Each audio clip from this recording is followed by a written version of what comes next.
Welcome to this case study about the Suez Canal and in particular the Suez Crisis of 1956, which is a great case study to help us both understand various aspects of Britain's 1945 post-war role and also to take a look at the influence of a major maritime choke point, a key part of your geography programme. The overview of this is that in 1956, the Suez Canal, which had been jointly operated by the British and the French, was nationalised by Colonel Nasser of Egypt. What that meant was that it was essentially seized by the Egyptian government.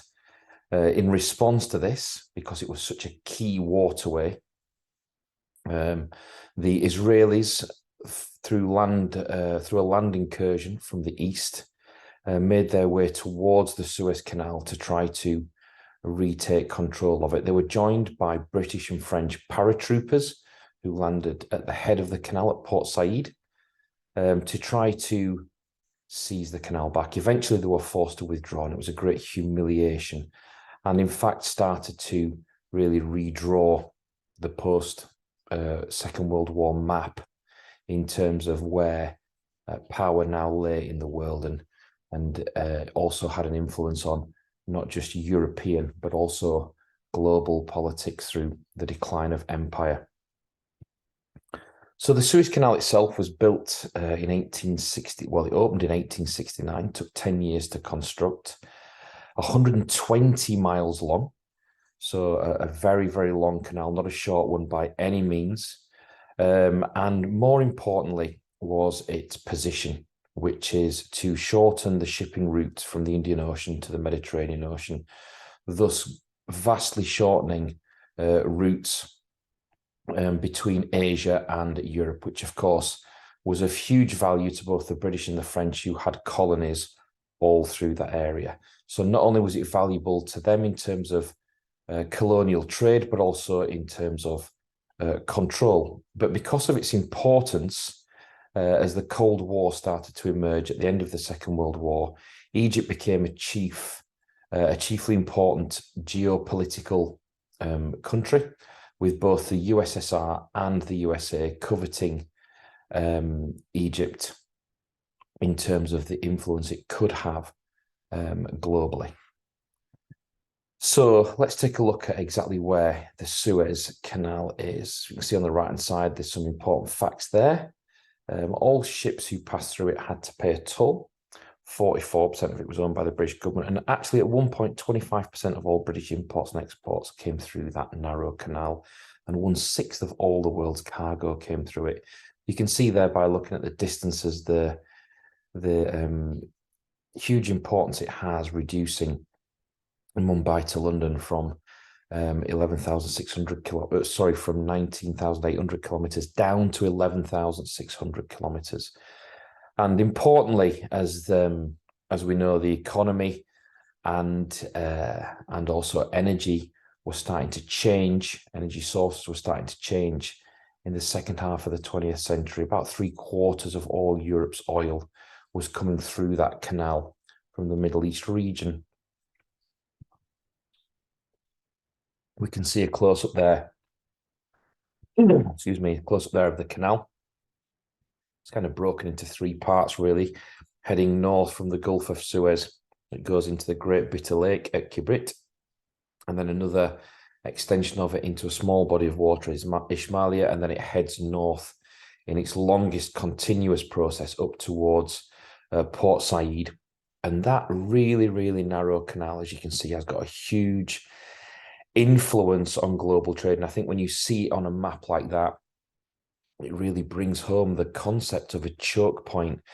Its fragility in terms of how easy it would be to block off, and how difficult it is to preserve and defend. It is really quite apparent from that map. And below is a photograph of it in action. What does it actually look like? It looks almost like a motorway of maritime vessels queuing up and powering through each way, and still to this day it carries a huge geopolitical importance globally. So the catalyst for this attack by the Israelis and then the British and French was that Colonel Nasser and his military regime seized control of the canal on behalf of the Egyptian government in July of 1956. But this didn't come out of the blue. There'd been a long-standing dispute with the British, and 2 years earlier, the Egyptian government had been asking the British troops to leave the region, to leave the area, because the British had had a military presence in and around the canal since 1936 as part of an agreement. But Nasser's forces had also been engaged regularly in military conflict on the border with Israel, and he and many other Arab nations had done nothing to conceal their anger at the establishment of this Zionist nation in the middle of in the key part of the Middle East. So there were already rising tensions in the area, and Nasser therefore was supported heavily by the Soviets.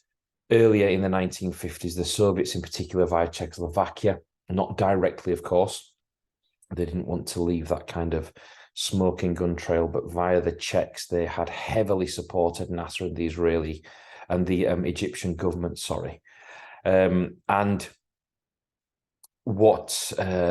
also the Egyptians were furious with the US because they'd gone back on a promise to provide funds to construct a huge dam at Aswan on the River Nile, which was due to provide hydroelectricity and help with industrialization in Egypt. So Nasser ordered that the Suez Canal would be seized, knowing that he would have Soviet backing. And he said that the tolls from the ships would now be seized by the Egyptian government, and they would be used to pay for the Aswan Dam as a punishment for the Americans going back on their promise. The British obviously were angered by this because we've seen the huge importance it was for the British. And during secret military consultations, which came out afterwards, they sought the support of the French. The French believed that Nasser had supported rebels in the French colony of Algeria also, so they had no great friendship towards him either, although, as we know, it later emerged that the British were also involved in supporting many rebels in French colonies. But at that time, the British and the French fell on safe ground, challenging Nasser here, and also Israel was very, very keen to ingratiate themselves with two global powers such as Britain and France, and keen to get involved in a tripartite attack of this nature. So in October of 1956, the Israelis struck first, and as little as 2 days later, British and French military forces joined them in a huge parachute drop. Although it took longer than they thought, they were ultimately successful, landing at Port Said and Port Fouad, and they took control of the area of the Suez Canal. However, their hesitation and their slow moving had given the Soviet Union, who many were hoping would be distracted by the Hungarian crisis at this time, time to respond. So again, the Soviets were keen to exploit Arab nationalism and anti-colonial feeling and get a foothold in the Middle East and the valuable oil grounds. So they stepped forward and had already helped Egypt with financing towards the Aswan Dam after the US had refused. So Khrushchev railed against this invasion of what he was perceiving to be an ally, and he actually threatened at this point nuclear war on Western Europe unless they withdrew. So obviously this accelerated into an extremely serious crisis now, with the British and the French and the Israelis seemingly underestimating the Soviet influence in Egypt and their willingness to make a stand for a foothold in the region. You can see here a photograph of where the Egyptians had what's called block ships, which is basically ships that they sank in the canal as the British and French invaded. So even though they would seize the canal, they still couldn't use it. And in fact, It took about 5 months for those to be cleared. The invasion itself, as you can see, here's a map of the invasion. You can see the Israelis coming from the east over the Sinai Peninsula, and you can see Israeli paratroopers were also dropped in the eastern areas, with British paratroopers and French paratroopers then joining them in a pincer movement, with the whole thing starting on the 29th of October, but basically taking around about until the 7th of November, until they'd occupied most of the canal zone, particularly to that important halfway point of Ismailia. And that's when the UN started to get involved to condemn this invasion. Of course, America then had to become involved because there was a threat of a nuclear standoff, and France and Germany as Western European allies, France and Britain, as Western European allies had got involved. So Eisenhower at first was quite measured in the face of this Soviet threat. He warned them, to Soviets, to stand down their nuclear threat. And in fact, discussions through back channels started almost immediately. However, the real anger of the Americans was directed towards the French, the British, and the Israelis, who were ordered to withdraw immediately. Eisenhower was particularly upset with the way that the British had kept the Americans out of the loop in terms of their intentions and in terms of their planning.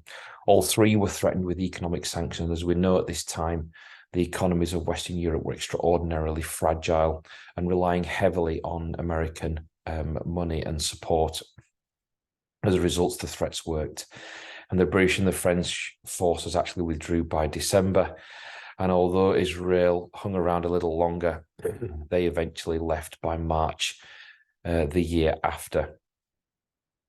It was seen as also as a turning point for the United Nations. Don't forget, the League of Nations had really failed as an international force before the Second World War. So this was seen as a test case almost, and it was the first use of a United Nations peacekeeping force, which was an armed group under United Nations control, dispatched to the area to supervise the end of the hostilities and ensure a peaceful withdrawal of the occupying forces.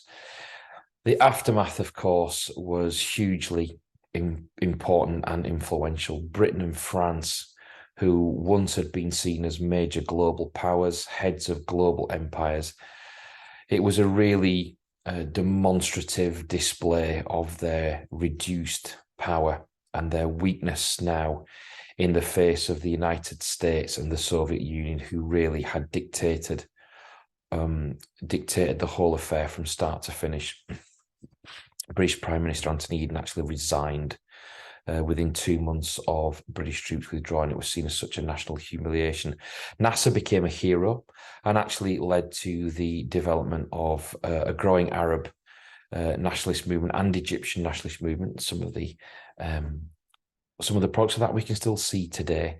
And Israel, although it didn't gain rights to use the canal, was given rights to ship goods along the Straits of Tiran. And in fact, it did was sort of the first time that Israel laid down a mark that it was willing to become a military force in the region.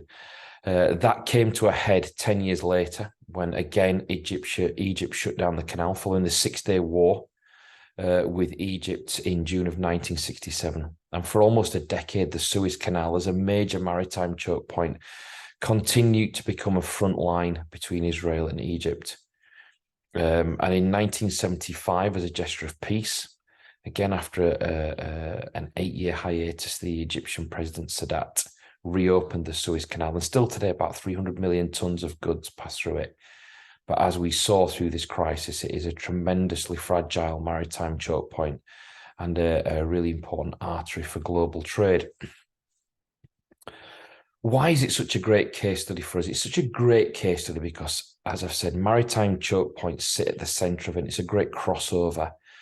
So as you're in your exam or in your oral and you're being asked about maritime choke points, you can show some real big picture understanding here, not just of patterns and processes of geography, but also to show it in its historical context. In terms of post-1945, it hits all the three major themes, really. It showed Britain to be a reduced colonial power. And in fact, Britain, on the back of the Suez Crisis, started to face more and more challenges to its colonial power, and it lost control of its empire as a result. It highlighted the reduction in the influence of Britain as a military force in a Cold War context, although they lost their grip a lot on the Middle East, where they'd had traditionally huge influence. They became anxious not just to be seen now in this new role as a US puppet, and they pushed ahead with an expansive nuclear program. But really, in terms of being a major global player, it had taken a huge dent. And finally, in terms of Europe, it really damaged relations between Britain and France. They were both aware of each other, as I said earlier on. The French had been wary that the British had been involved in some areas of the world where anti-French uprisings had occurred. And also it tempted France to move towards Germany now. And this idea of trying to create a third force in this Cold War conflict, and it really damaged relationships between France and the US. France, in fact, leaving NATO as a result. And what it did was it precipitated the deepening of a European community, which went ahead without Britain. And we can see the long-term influences of that in the second part of the 20th century. So it's a really, really great case study for understanding Britain's role, as well as France's, but Britain's role in that post-war period. For you to follow up now is a great quote from The Guardian here, and I love the last paragraph of it. The years immediately following Suez saw a slew of new countries on the world stage, which had formerly been colonies and dependencies. There's little doubt that the end of the imperial era was greatly accelerated by the squalid little war in Egypt. So many people believe this was a real tipping point in history in terms of Britain as a colonial power.